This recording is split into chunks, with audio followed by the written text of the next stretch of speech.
So let's wait for a couple of minutes so we can have some viewers. Absolutely. And the audience usually comments and we can see it on the stream. So we would be taking them along the way if they're relevant to the topic we're discussing at that point of time.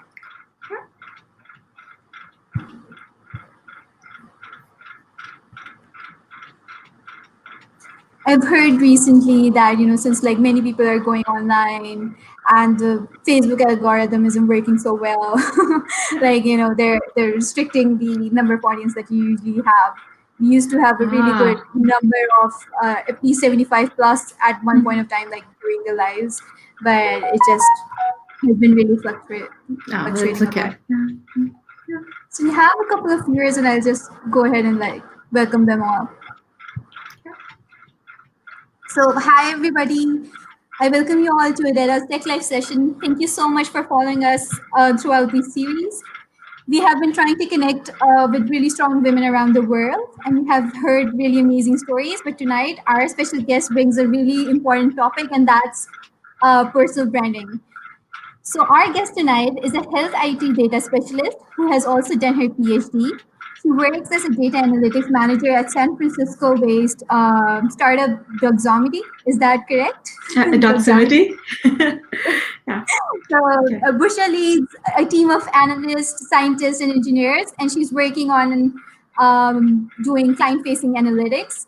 She has prior experience in working as a software engineer at Amazon, and she has a really wide range of volunteer experiences and activities. She is a standing committee chair for ACM. I hope most of the computing community would know about ACM. And then she is also working at volunteering at Pakistani Women in Computing, is that correct? Mm-hmm. Yep.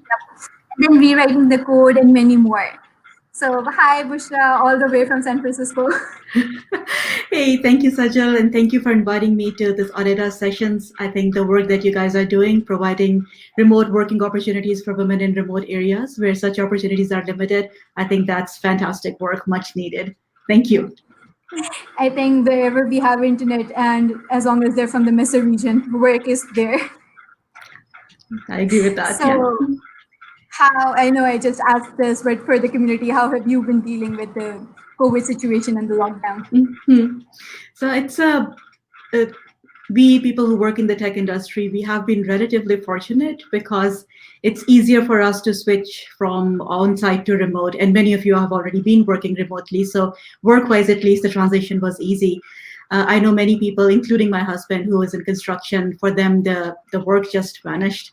And they have to just like wait out and see where the economy goes, how the jobs go, how the pandemic resolves itself. So it's tough for many people in my family, in my circle too. I personally feel job-wise, I have been very fortunate. So let's see how this plays out in the long term. So what do you think? How is this going to span out for all the data analysts around the world? I think we might actually be on the better side of the things. Because even companies who were not open to trying out remote work earlier, this is now has been a forced experiment on them. And many will realize, especially tech companies, that remote working actually works and works better in many circumstances, both for the employees and the employers. So I think this trend is here only to stay. And data analysts, anyone in the data field in general, in the tech field in general, will benefit from that. So if you have one word to say to all the managers who would not approve maternity leaves or extra leaves for the women, what would you say to them? That they'll get extinct pretty soon if they don't resolve themselves. The world is changing quickly. Maybe sometimes we feel not quickly enough, but it is changing quickly. And if you're not considering the proper leaves, such as maternity leaves, even paternity leaves, or leaves for new parents, leaves for people who want to bond with their family, with their kids, who want to take care of the elderly, and working from remote flexibility. If you're not considering that, you will not survive very long. That's a really good note. So on that note, I'd like to start getting to know you better. So what is that one dream that you always had for your future as a kid?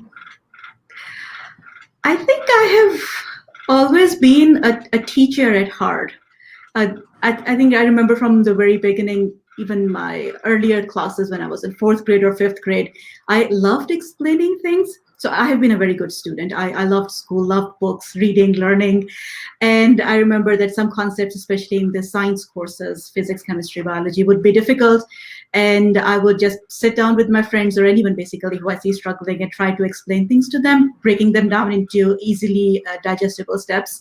And I really, really enjoyed that, especially that look in someone's eyes when you are explaining things to them and they're following along, so they are leaning in, and then suddenly they will go like this. So that look, that nodding of the head would totally make my day. And I can remember that from as early as I could in my schooling. So yeah, I knew that at some level I'll be a teacher. That's what I wanted to be. So, at what point of time did you think that you wanted to study abroad, and why did you select the university that you did? Mhm. What good experiences did come out of that? Any good learnings? So some of you might be from Pakistan. I did my undergraduate from FAST University in Lahore, and then my master's from LUMS, Lahore University of Management Sciences. And both schools or universities, as they are called in Pakistan, are excellent. Especially LUMS has a very strong research faculty and very strong research output also. So I did my master's from LUMS with thesis and published some research papers. And the research was as par with any international institute. So once I decided that I want to do a PhD, if I had joined or continued with LUMS research-wise, I would not have been at any disadvantage. As I said, it's at par with any international research institute. But it was really the exposure that I went for. So something that I say is that sticking to the familiar is comfortable, it's easy, but really when you push yourself and put yourself in environments that you are not comfortable in or you are not familiar with, that's when the stretching happens, both personally and professionally. And it's extremely important that you put yourself out there, try to understand people from different cultures, different part of the world, help them understand you and where you are coming from. And that kind of broadening of your vision and broadening the vision of the others alongside, I think that's very, very important. Not just in general, because where the world is moving towards, we are becoming more connected, so understanding people and being able to work with them is extremely important, but also for your own personal growth and your career, as careers are becoming more and more international, and especially tech careers are crossing the boundaries of time and countries. So it's important to have that kind of a network in place. So I think going abroad, studying, being here for my PhD in the United States was one of the most eye-opening and personally stretching experience that I had.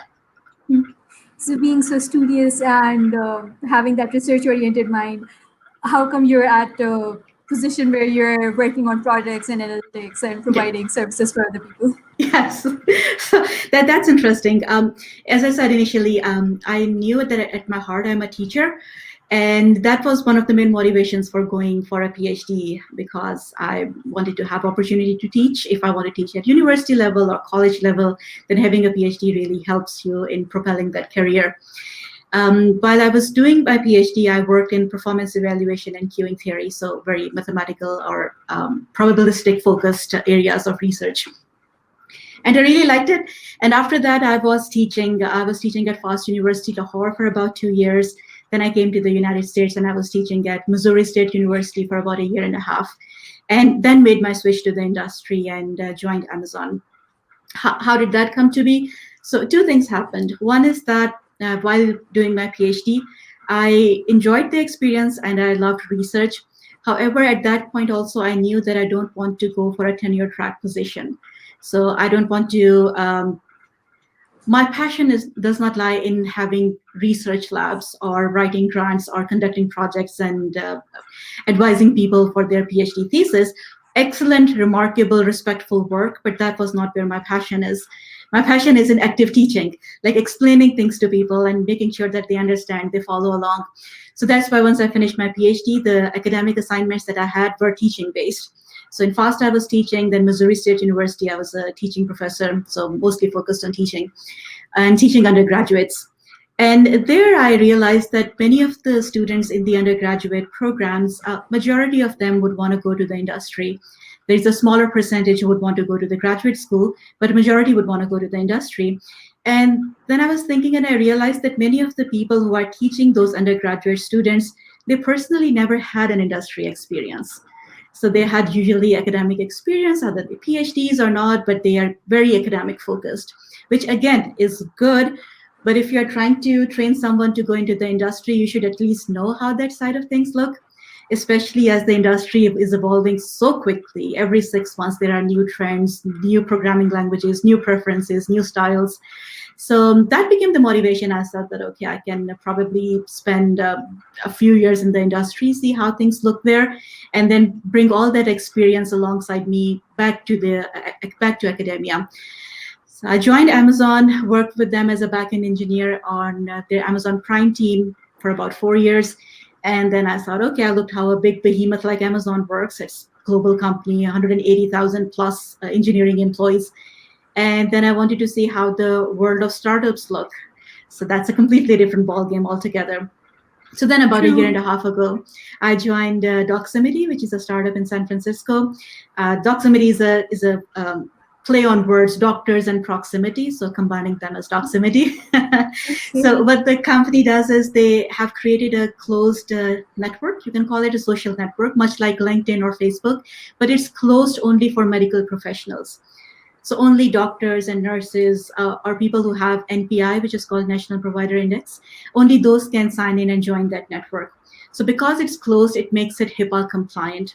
Some of you might be familiar with the HIPAA laws in the US. The doctors and nurses cannot simply talk about their patient via text or an email. So because that network is closed, so that gives them an opportunity and a space to discuss patient cases, make referrals, find specialties or subspecialties to refer their patients to, and other such discussions. So that I joined that about a year and a half ago as a senior data analyst, because I wanted to go back to my original love for maths and probability. And then after about a year, I got promoted to the data analytics manager. And right now I'm leading that department with a couple of others. So yeah, that's my journey. And I should also So, add that, as I said, I'm a teacher at heart, so I wasn't able to let go of that part at all. So currently, I teach on a volunteer basis. So I sometimes teach at the Cal State University. I have been, when I was in San Luis Obispo, I was associated with the California Polytech Institute. It's in San Luis Obispo. In San Francisco, I'm also Cal State campus in San Francisco. I sometimes go and do some lectures and some workshops for their data science program. So it's mostly a volunteer basis, pro bono, but I just love it. I cannot stay away from students for long. That's part of my routine too. so you have this love for teaching, and you went into working for the biggest companies in the world, I'd say, and then moving to startups. So how has that been a different experience, and what was there some learning notes that you would give to the world out there? Sure. Yeah. So Amazon, a very different setup. Global company, established company. Their departments are well established. So I went and worked for Amazon, and that time Amazon Prime was expanding in India and China and Mexico. So I was part of the team that was working with these expansions, and all these different companies. Mexico, less so, but India and China have very different, very unique payment structures and legal structures. So it was interesting to just see how we have a single stack, but how we can modify it to work with different types of legal and payment or financial infrastructures. So that learning was extremely important, and to understand that there are different ways of doing things and making sure that whatever you're building and putting out there in another country is compliant with the laws and the expectations of that country. For example, cash on demand, which is very popular in India and Pakistan, that payment method, it's virtually non-existent in other parts of the world. So in order to make sure that Amazon accepts that payment cash on demand model, we had to like modify the software in different ways and add accounting to it. That was interesting. At the same time, because it's a bigger company and there is a almost very clear distinction that what each department is supposed to do. So there is a need to know a basis for a lot of our data.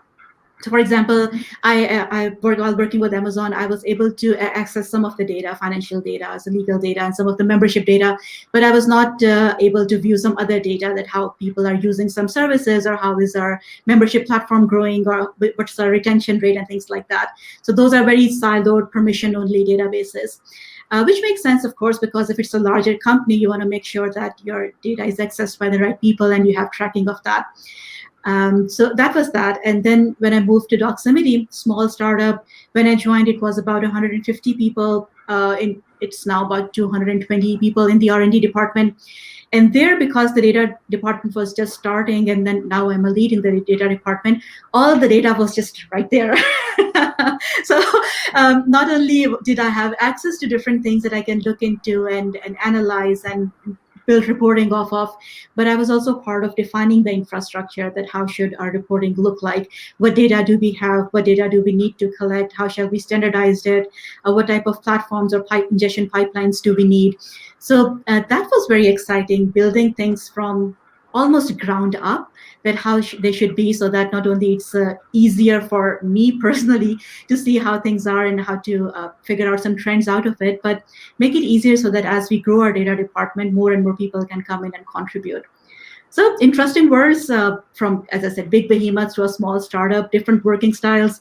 The first offers a lot more specialization opportunities because you're working in a niche area. The second gives you a lot of generalized opportunities, that you get your chance to get your hands dirty with a lot of different things. So interesting words, good experiences. So you were like a data pirate and you finally found your treasure. Yes, that's a good way to say that. So one very important question that usually, since like data science is usually associated as a computer science specialization, but a lot goes in there through mathematical equations. And how have you ever found anybody in your team or in your department who wasn't so good at math but still was a really good data scientist? Yes. That's an excellent question. Sometimes I speak on what data science is or how to make yourself ready for that field. So where I start from is that data science is kind of like at an intersection with the software engineering skills, mathematical skills, and communication slash marketing skills. And all these three tiers are equally important. In fact, if I have to give, oh, hello, here's my cat. She's like, why am I not getting any attention? Hi. Okay. All right. Sorry about that call crasher.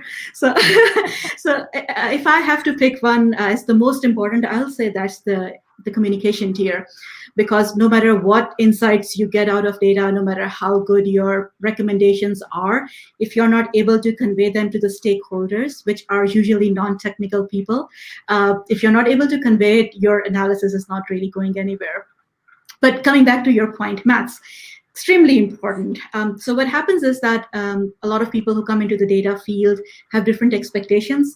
Some do understand that it will require a lot of maths, especially stats and exploratory data analysis techniques, probability, some idea of how clustering works, how classification works. Even if you're not a machine learning guru, that's fine, but having the basic understanding of these statistical techniques is important. Some people have that background, others don't. They are they are stronger in software engineering and architecture skills. So at least in our company and some in general in the industry have seen that trend to have the data department in two subcategories. One is data engineering and the other is data analysis. So both overlap, of course, and they work together. But data engineering is more focused on the infrastructure or the services side. So they provide the tools, technologies, the backend, the platforms based on which the analysts and data scientists can do their work and perform their analysis. So that kind of provides the opportunity for people who are stronger in software engineering skills, but not so much in maths, to go towards data engineering, and those who have strong math background to go towards data science and analysis. And of course, you can develop skills both ways and move along as you figure out what interests you the most. You've been having a lot of experiences and you've been, as you say, stretching your horizons. What was the darkest moment in your life and how did you get out of it? It used to be difficult for me to talk about that, but I think it's important to talk about, especially for people who may be away from home for whatsoever reason. So I was in the United States for my PhD from 2008 to 2012. And during that time, in fact, right in the middle of that time, around end of 2009, my mother, who was in Pakistan, was diagnosed with breast cancer. I hope things are changing in a decade in Pakistan. In some circles there are, in others it's still very slow. But breast cancer is still a topic which is considered a taboo in certain parts of the society in Pakistan, because the mere mentioning of the word breast somehow induces a sense of shame that shouldn't be talked about. It's unfortunate that we associate breast as something talking about sex rather than something talking about health. They're two completely different things, but there are societal reasons for that, and I hope people will try to get away from that sense of like shame in talking about health issues as related to women's sexual health or breast cancer and breast health. But my mother initially felt that the lumps in her breast, but she did not really talk about that. And it's unfortunate because my family is in general very open about discussing things. There is not any no topic is a discussion taboo in our family, but still the way my mother has grown up in a different generation, she didn't bring it up, or she didn't feel comfortable enough to bring it up, or she just thought, it's something, it will go away. She was young, in her early 50s, but when the cancer was detected, it was really late. So even though she went through her chemotherapy and operation and all the procedures alongside with that, the cancer resurfaced, and she really didn't survive that. I was in the United States, and when the cancer was diagnosed, my parents shared with me that her treatment is going well and she's doing okay, and I had plans to go back then in the winter break. But then the cancer resurfaced, and it was so quick that it went towards her brain, and she went into a coma. And that's when I received a call from my father in the middle of the semester that she may not last very long. So if you want to come back and see her, right now will be the time. So I remember in those like 3 days, it was the middle of the semester, and I knew that if I go, it will be at least a couple of weeks, and the exams would be during that time. Reached out to my professors, told them that I have to go, and if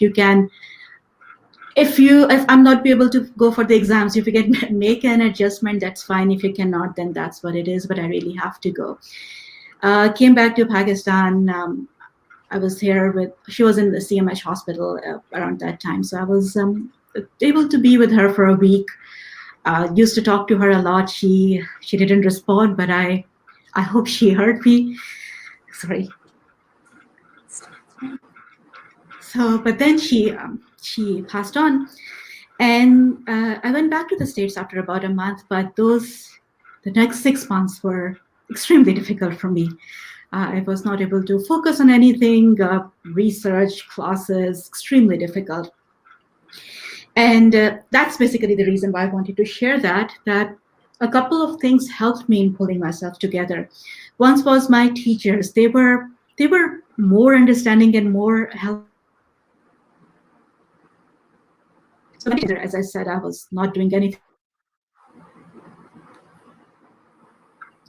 Can you see me? I think I saw a little delay. Oh, that's fine. So I asked him that I'm not able to really produce any output. So if you want me to quit or go back, please let me know. But he said that no, you give yourself some time. It's okay. And that helped me a lot. He didn't push me for a few months. He wouldn't be like, okay, it's week 2. What have you done? Which paper have you written so far?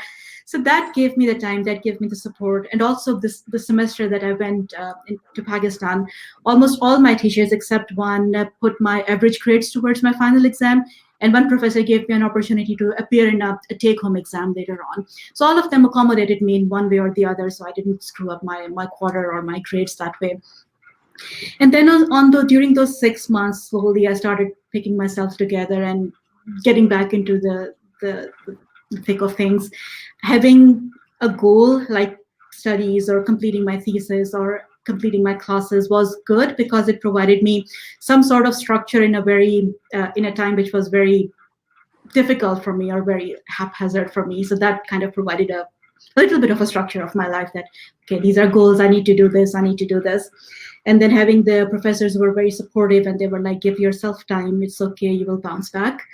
And then also having those 5 or 6 months to really grieve, that helped me grow out of it. Like, I wouldn't say that that's a loss that I'll ever be over with. So loss of a parent is one of the biggest losses you can ever have, and unfortunately most of us have to face that at some point in time or the other. But having that time to really grieve helped me helped me get over that in a more healthy fashion. So it so happens, and that's why I really wanted to talk about that, that sometimes you face a difficult situation or an emotional setback, and you immediately start to either ignore it or just say that, okay, I'm going to go into my normal routine from tomorrow. And that is not healthy, because even if you're able to do that, all that grief, all that hurt, all that emotion, it doesn't disappear. It just goes to the back of your mind and your subconscious. And then that really screws you up. You start behaving in random ways that you didn't expect. You start reacting to situations in a negative manner that you didn't expect to. You start having a negative outlook towards your life. You start suffering from different types of diseases or conditions, because that grief, that negative emotion, you didn't process it. So that's really important. And I would say, if you're listening to this or sometimes listen to this talk, if you don't take anything else out of it, but just remember that if you face an emotional hardship, give yourself time to grieve. It's important and it's healthy. Hmm. I'm just really sorry. I was not expecting this, so I'm just a bit out of place. But Bushra, I went through your profile right before we arranged all this, etc. But in not even a single moment or in a single year, I could have wondered that you've been through so much and you've come out such a strong woman. And I really would like to salute you if I can. Thank you, Sajid. And you're truly like an inspiration. And about the part where you've talked about how emotions need to be processed, I think that is a really important thing. We we sometimes do not.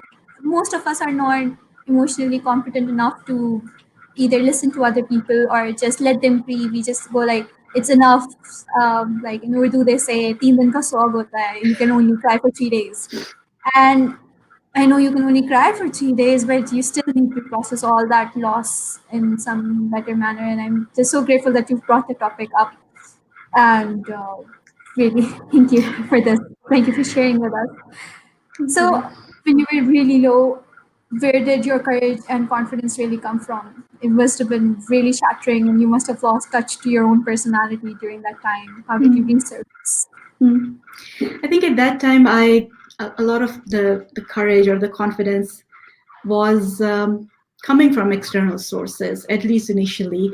As I said, the confidence that my teachers had in me, especially my PhD advisor, Dr. Paros, that gave me strength to hold on to. Then my father, who was in Pakistan, and my father was in the army in Pakistan. He was a retired colonel, and he going a little bit back, we are three sisters. I'm the youngest of the three, and we didn't have any brother. And if you're aware of the society in Pakistan or in some parts of India too, it's considered very paramount that you'd have a male child, because that's really who should you should be training and making sure they have all the educational opportunities. And sometimes, unfortunately, girls get the leftovers in terms of financial help or support or any type of backbone that your parents can provide. But my father and my mother both, they were from day one very from day one they were very focused that we have three daughters, and we are never going to make them feel that they are in any ways less than a boy or that they don't have a brother. So they made sure that the opportunities and the teachings and the trainings, and they were as best as they could be. So not only in terms of the opportunities of going to universities or good schools or international schools. My eldest sister is a medical doctor. She's in UK. The other one has done MBA, and she's also in the US right now. So not only those, but the way they taught us that life is difficult and you will have to figure things out. Right now, we are here for you, we'll advise you, we'll guide you, but there will be one point in time where you will have to take reins of your own career and your own life, and it's okay. And make sure that when that time comes, you look at yourself. You don't expect things from I'll use that term again. It's more prevalent the concept is more prevalent in our part of the world. This concept of knight in shining armor that will come your way, and then he will take away all your worries and will take care of you till the end of time. So that's a romantic notion. It's good in stories. I like the movies that talk about those too, but in real life, may not happen. And in most cases, it doesn't happen. You have to steer your own lives and you have to take care of yourself, and you should know how to solve problems.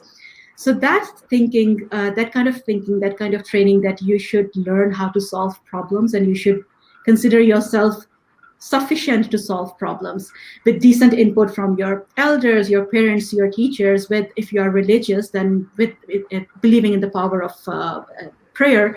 uh, but you should be enough as a person. You should be enough.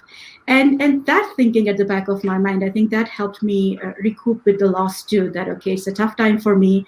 I i feel shattered right now, but I think I will be enough to get out of that, and I will be able to solve this problem, if you will, that has come my way. So that kind of a problem solving attitude, I think it helps in many, many different circumstances. Is that also maybe the triggering point that you thought that you wanted to go into health cross data industry? That's a good insight. I think you're onto something here. That kind of a problem solving attitude, it manifests itself well in analysis, because in analysis you are trying to solve different problems or find answers to different questions. And then the health industry, I think worldwide, is facing different problems, but in US the problems are very unique because of the way excuse me, the insurance systems work or doesn't work. But that's a completely different discussion. We can talk about health IT in a different session if people are interested on that. So Definitely. yeah, so that's there are different problems and different things that could be solved, and things that could be made easier here. And taking one more minute, it's especially become very important during COVID. So when I joined Doximity about a year and a half ago, of course, it was a completely different landscape. But then COVID happened, and of course, the medical professionals came towards the very forefront of this fight. And we were able to quickly respond to the situation and add capabilities to our platform, such as the telehealth capabilities, that you're able to talk with your patients via phone. And there are multiple such platforms available, like we are on one on right now. But again, the HIPAA laws, it requires certain platforms to be very secure, privacy oriented, encryption oriented. And then also we wanted to make it as easier for the patients as possible, because even though the doctors may be more technologically well trained, sometimes the patients are in a very rural urban areas. They know how to use a phone, but that's pretty much it. So giving them fancy instructions that okay, install this and then do that and then enable these settings, and you should have a phone that should have capabilities XYZ, that makes things harder for them, not easy. So what we tried was to build healthcare capabilities where the doctor send a message to a patient. It has a link, and then just clicking on that link, as long as you have a camera on your phone, it works. It works on any platform, no installations required. It's secure, it's privacy, it's very well ensured. So being able to provide such services and being able to be to contribute to that space, I think that has been, I'm privileged to be able to do that. Coming back to this point again, during this time when you felt lost with yourself, like obviously the loss was unbearable. At what point did you realize what imposter syndrome is, and how did it affect your performance, our performance in general? Like, Mm-hmm. That's an excellent question. And again, imposter syndrome is something I feel very passionately about. I have read quite a bit of it, and again, if there is ample interest, we can have a separate conversation on that too. But the way I would like to explain this is that imposter syndrome is not really lack of confidence. Sometimes we confuse it with that. Lack of confidence is like lack of immunity. So as just like every disease becomes worse with lack of immunity, similarly every psychological condition becomes worse with lack of confidence. But imposter syndrome is not really about lack of confidence. Imposter syndrome is the inability to internalize your accomplishments or successes even when there is evidence for it. So it's not like you're doubting yourself that you're not good at something. You may not be good at something, you can learn, but you are doubting yourself when there is actually evidence that you are reasonably good at that. That evidence could be degrees, testimonials, certifications, projects well delivered, feedback. So there is evidence, but your mind kind of ignores that. It pushes it on the side and say that no, that's just luck and people being nice, and that's just hot air and fluff. It's nothing. It's nothing. Just push it on the side. I'm not good enough. I have somehow fooled people into thinking that I'm good enough, and they are going to find out. So it's that constant, persistent fear of being found out that really screws you up. Because here's the best or the worst part, that you are not really at ease in any situation, whether you're doing good or whether you're doing bad. If you are doing badly, of course, you are extremely hard on yourself. Even if you're not doing badly and you think that you just didn't achieve some certain level of perfection that you wanted to, and you're hard on yourself. But even if by some chance you have achieved a certain level of perfection that you were aiming at, you still don't feel better. The imposter in you says that, okay, so somehow you have again fooled people. Maybe it would have been better if I had screwed up right now, because when the next time that I screw up, and screw up I will, then it will be even a bigger fall. So it's it's like damned if you do well and you're damned if you don't do well. Um, that's that's something that I realize that I have, and a lot of women have. It's not that gentlemen don't face it. It's that when you are a minority or an underrepresented group in any setting, whether it's by gender, by race, by your background, by religion, then being part of that minority kind of intensifies that feeling that you're a fraud, because you don't see enough of you outside there. So yeah, I realized that, then started reading a lot about that. It was a realization for me that I'm not the only one who feels like that I'm a fraud and I don't really belong and people are going to find out. And then found out a few ways to deal with that. In the interest of time, I'll be very brief. One is that make sure you have your circle of close friends or family members or colleagues that you trust, and be open with them that that is something that you struggle with.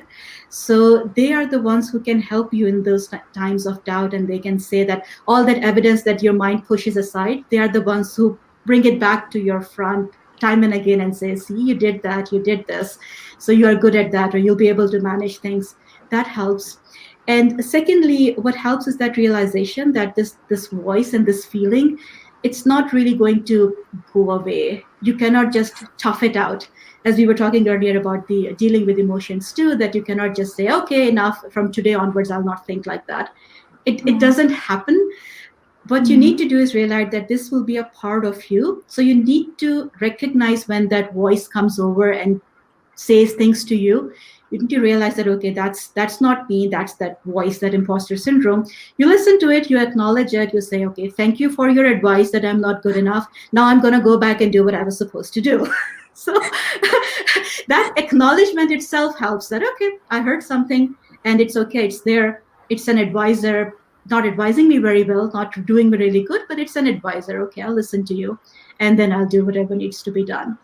So those were the two things that I'll suggest in this very short time.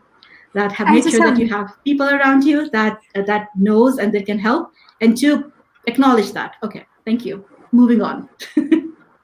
I'm sorry to drag it for another minute, but I have this one question.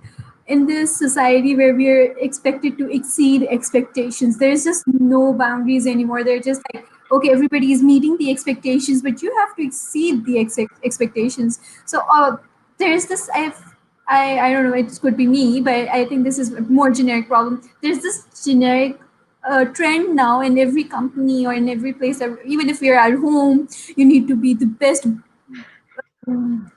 I don't know what to call that. Bahu in the home, the best. But then you just need to be the best, or you're just nothing. You know that competition that has been ingrained in us. That if you're just not the first kid, if you're just not coming first, then you're not enough. How do you think how we can set that problem? Because I think that most of it stems from that.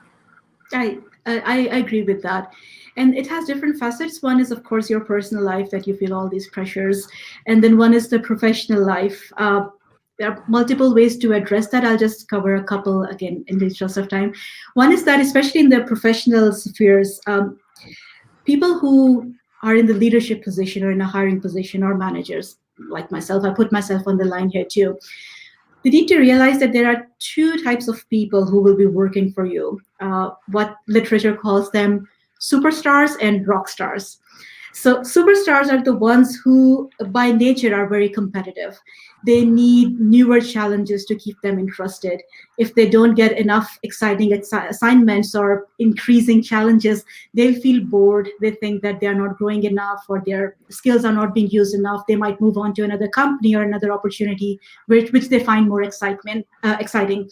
So this need for constant excitement and this need to learn and grow and be competitive is important for them. So those are your superstars, if you will. And then you have your rock stars, people who are good in their job, but they don't have the motivation or the passion to rise to the very top or to be the best or to just have the promotion every 6 months. They are okay with their job. They are not top performers, but they are reasonably good at their job. But their passion is not their work. Their passion may be their family. Their passion may be another cause. Or they may be volunteering for something. So they do their work to earn a paycheck that could support them to do other things that they are more passionate about. So they are what we call as our rock stars because they provide kind of a stability. You can give them a task, they'll do it, and they will be there. Even if sometimes their tasks are monotonous or repetitive, they'll be there and they'll do a reasonably good job at that. They don't need that constant excitement of something new. And in order for a company to be successful, you need to have both your rock stars and your superstars. If you just have rock stars, you will not grow and you'll not be competitive in your industry. If you don't have your, I hope I said superstars. If you don't have your superstars, you will not be competitive. You will not grow. If you don't have your rock stars, you will not have stability in your ranks. It will always be constant churn and people working on random things, and there is no stability, there is no reliability. So both these groups are really important. The way their careers are defined should be different. The way you expect them to deliver and grow should be different. So that's something that the leaders of the company and the managers need to realize, that it's not always just excel and excel some more and excel again. That's the only way you're going to be good enough for us. It's people fall in different categories, and they should be given the opportunities considering that. As far Thank you as so much as far as for our talking personal, about this. of course, I'll not go into the personal sphere. It's an intense discussion, and we can continue that at a separate time. But again, professionally, for people who are not in the managerial positions who are going into a job, see, again, one is to figure out that if you are someone who needs that constant motivation or that constant new challenges and excitement, or if you're someone who is okay with learning something and be reasonably good at that, uh, and be okay with that choice. I would say that maybe not in many other industries, but especially in tech, and especially now that we are becoming more globally connected, and all these opportunities of working remotely is coming up, you will find opportunities for both. You will find opportunities where you're expected to grow and do something different and excel at them, and you will find opportunities where people need someone reliable to perform some task good enough. So just look out for those opportunities. First, know which category you belong to, and then look out for those opportunities. And when you are interviewing with people, ask them that what type of employment growth plan you have in mind for this particular position. That will help you make the right call. Thank you. I think that sorted out, I think, 90% of my professional expectations. So coming back to the most important topic of the session, and that is personal branding. Why is personal branding so important, and how can we develop an everlasting impression if we can? Yeah. For personal branding, it's unfortunately very important. And I say unfortunately from my personal perspective because I am an introvert by nature. So talking to people, and especially talking about yourself to people, it's not something that comes naturally to me. I'm doing that right now for the last 45 minutes, but it doesn't mean that I'm very comfortable here doing that. Practice. So one thing that is important to realize in today's careers, and it's not just for tech, it's pretty much for any career, is that the truth is that how you ascend in your job or career, it's going to be a function of someone else's opinion of you, and you cannot move away from that. And I'll repeat it one more time because it's important. Your ascension in your career is will be a function of someone else's opinion of you. It could be your manager, your boss, your leader, your colleagues, your sponsors, your mentors, but the opinion matters. We have this age-old wisdom that hard work speaks for itself and you build a reputation over years, and that is true. It's not going anywhere.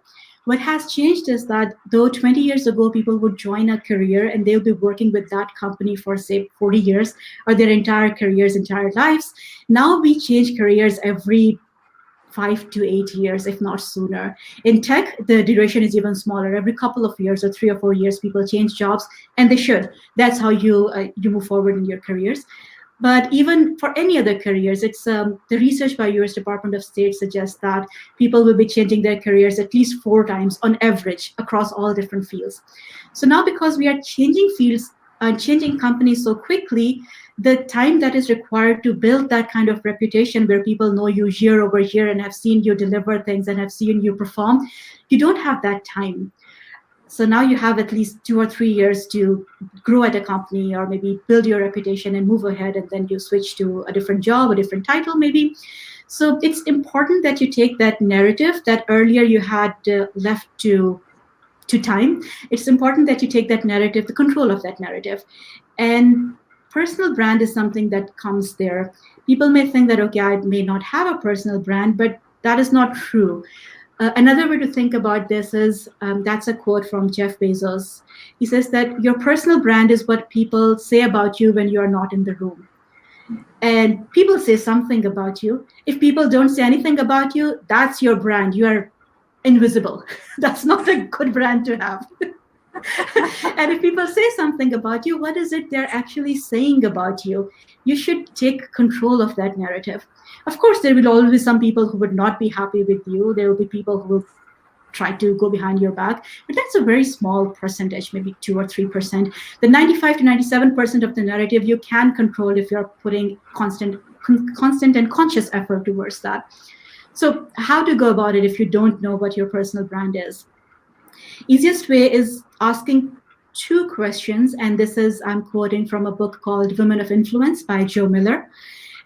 Easiest way is asking 2 questions to maybe 5 to 8 people you are closest with, both in your personal sphere and your professional sphere, and ask them, A, what are the 3 words that come to your mind when you think about me? And ask them to really think about that question for an hour or a day and then respond. So what are the 3 things that you think about me when you, 3 things that come to your mind when you think about me? Usually the response to this question is generally positive. People will say, okay, I think that you're very responsible, or think you're a good communicator, things like that. But you also need to know if something is being said in your absence and that's not that good. So the second question to ask people is, if you didn't know me better, you would have thought I am blank. So that gives you some really good feedback. For example, I personally heard in the past that if I didn't know you better, I would have thought that you are proud.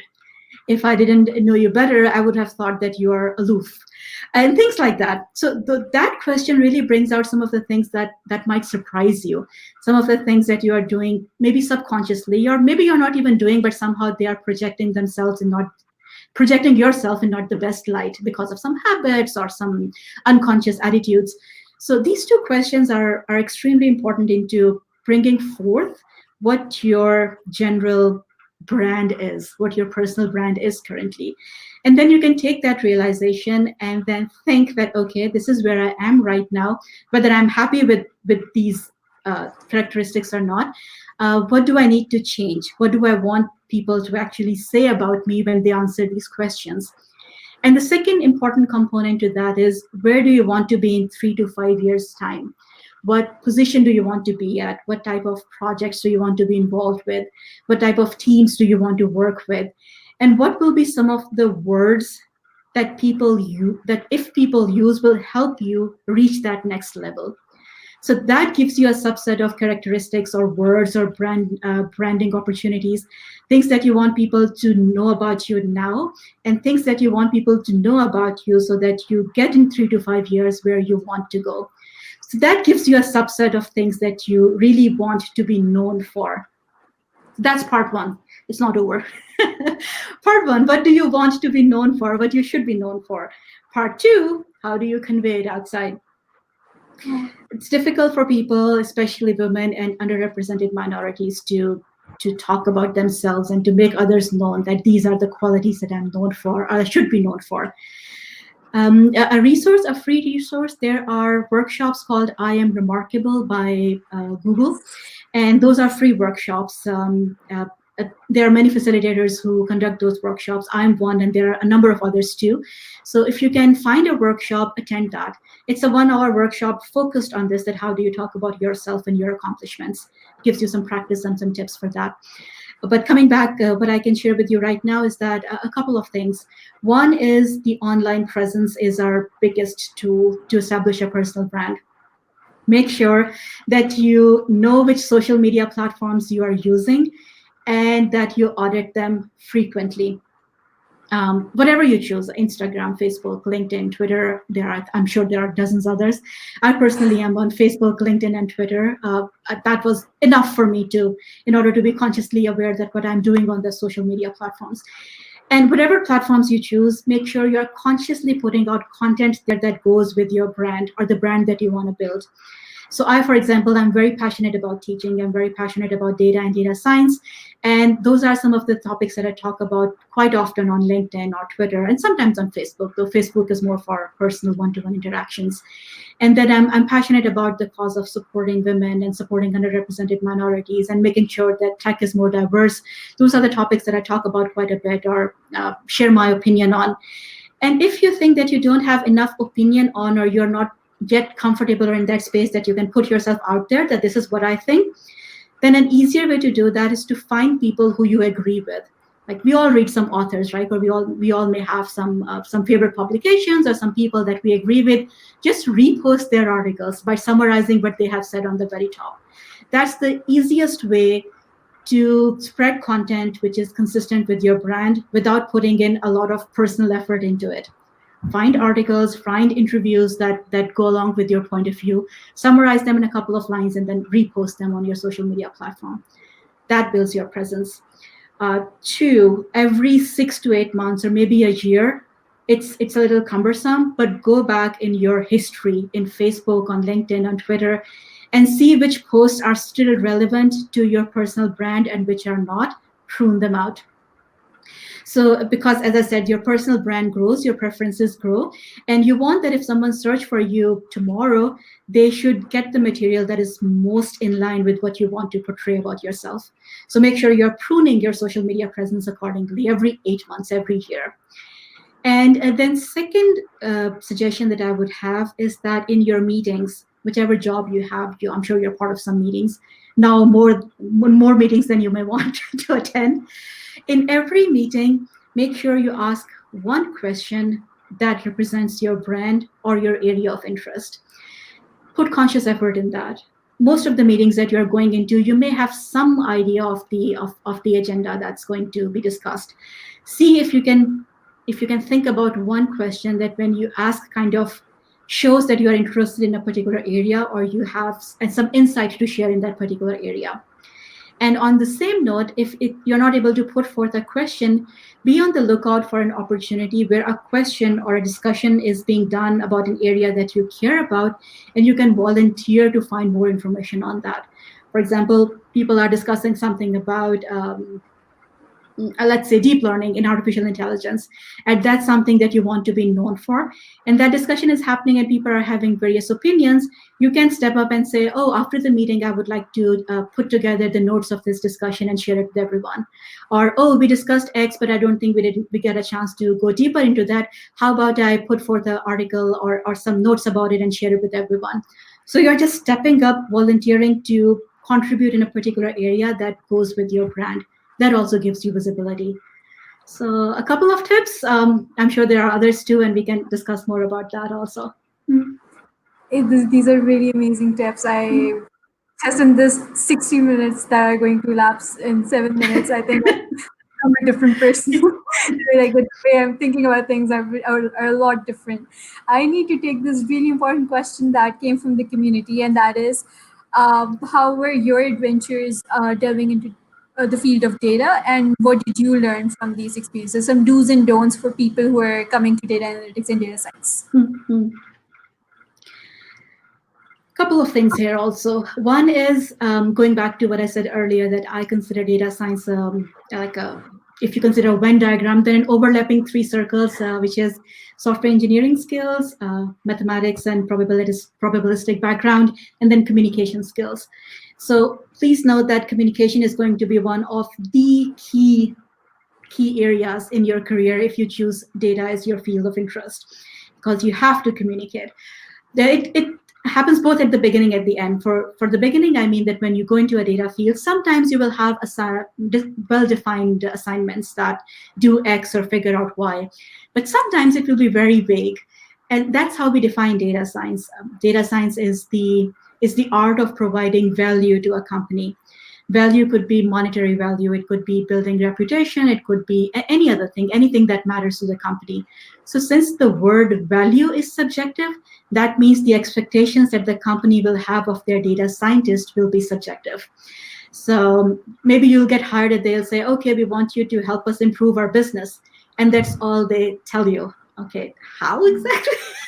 What is it that you do? What do you want to grow in? What do you want to be better in? So all these questions, these discussions you have to have with the stakeholders to actually figure out what they actually want to be done, or what is it that could be done. Then you'll be talking to a lot of technical people, of course, maybe your data engineers, maybe software engineers, maybe people from other departments, to figure out what data there is. You have to interact with your web devs, because those are the ones who put in all those tracking and other type of infrastructure in place. And then once you are done with all that, again, you have to go back to those decision makers or those stakeholders who are not technical. So you cannot tell them, okay, I have this really good deep learning model, and it tells me that you should send your email at 7 a.m. every morning. They'll say, okay, but why? Because my very awesome deep learning model tells me to do that. No, but why? See? So that's not a technical audience. You cannot tell them that I have this awesome black box that is giving me this Oracle prediction to do X. They would need to know why it works or why it doesn't work. So both having that kind of an understanding yourself and being able to communicate that forward to stakeholders, that could be your shareholders, your management, and anyone else, your new clients, your new customers. It's important that that communication part is intact. So you will not be able to get away from conversations and learning how to improve your conversation skills. So make sure once you come into the data field, you are aware of that. Second is the way the field is moving, there will be less and less programming and more maths. Yeah. Even in the last 5 years or 10 years, the way data scientists used to work has changed. I know 5 years ago, data scientists with machine learning backgrounds would be building some good models, and there would be a lot of programming and hands-on system development involved. Now we have these really great libraries, the TensorFlow, and we have MLs and other solutions that even people like me who do not know very deeply about machine learning algorithms, they can still plug and play different algorithms and start playing with them. So it's important. So the exact coding aspect will become less important. It will be like, call a library with function X, here it is. But knowing the math behind it, why is something working? Why is something not working? Why is tuning that particular attribute making your results better? That again ties into the communication part too, because that will help you explain your results, but that will help you know why you are tuning these various variables. Why is this error increasing or decreasing? What's the stats behind it? What's the maths behind it? It will become more and more important that people understand those details, background details, more than actually knowing how to code or call a particular algorithm. So huge focus on communication skills and more maths, less coding. That's how things will be moving forward. So yeah, so focus on these. This is sad news for people who do not like math. Yeah, unfortunately, that's the trend, at least as I see. Take it as one person's opinion, but that's the way I see things. I think if the community has a good teacher like you, they'd be doing a better job. Thank you. Okay, I would since like we were vulnerable at one point of time in our conversation. I would like to end this on a really light note, and that would be, when do you smile the most? Because I really want to know, knowing that how hard life has been, how do you still manage to smile so much? Okay. Thank you. That's an interesting question, and honestly, I've not been asked that before. Hmm. I think at some level it goes back to the way I was raised or some of my parents' teachings. Um, of course, growing in Pakistan, we have a Muslim background, but our household was not very denominational. It was more spiritual. What I mean by that is that our household placed a lot of emphasis on being good or useful to people as opposed to following certain practices or going to certain events. But there was a lot of emphasis on making sure that you are helpful to people, you are useful to people, that you are trying to make life easier for people, no matter what background they're from, what religious background they have, or what type of beliefs they have. And that thinking kind of goes into that, because then the other thing that some of my teachers said once upon a time, I think, and now that I'm thinking in retrospect, I think they both tied together well. And one of my teachers said, Fas Lahore, that the biggest compliment that you can give to another human being is to smile when you are interacting with them, because that tells them that you're happy to see them. It tells them that you're happy to spend time with them, and it tells them that they are important to you. It's important for you to talk to them, and you're just happy to be in their presence. That's the easiest and yet the biggest compliment you can give to another person. And when I think in retrospect, that is true. If I'm interacting with someone and that the person is smiling to me, even if they say that, okay, we cannot accommodate you, I'm going to an office or something, but if they're smiling at me, I feel much more comfortable than if they are like grumpy and say, okay, you're here to make my day more difficult, go away. so so that kind of thinking, to make sure that you are trying to make life easier for other people. Even sometimes a single smile in a day makes your entire day. You're having a difficult time, but then someone smiles at you or talks to you kindly, and you're able to cope up with whatever challenges you're coping up with. So I try to smile whenever I'm interacting with anyone. I think it's a way of paying a compliment to another person, and it's my contribution. I consider it my contribution, in the a little contribution in their daily routine, in making their day or their hour a little easier. I hope I did not know that I have been complimenting you from the start, but have been complimenting you throughout. So Thank please, you, I Sajid. hope you take that. I hope you take Thank that you. from this session. Thank you so much, Bushra, for taking time out for us. I would really like to have more time with you, and I hope that we get to schedule another one because it has been a really good learning curve. And I think I've missed out on a lot of stuff that we can like potentially learn from you. And then again, ending this, thank you so much for taking the time out. Thank you for inviting me. And I'm more than happy to come back and talk to the community here. Or even if any one of you would like to reach out to me personally, my website, bushranjum.info, it has a contact form that goes directly to my email. Feel free to reach Mhm. out to me anytime. If I can help you in any way, I would like to have the opportunity to do that. So you need to be ready to be spammed by me. Thank you, Sajal. I really appreciate the opportunity. Hmm. Thank you, and thank you everybody who's been like listening to us. And Visha, please do go through the comments. They've been really excited to hear you out, and then you can have an interactive session with them as well. Thank you, Absolutely. thank All right. you, Thank thank you, you. We see Rahman. you again. Bye bye.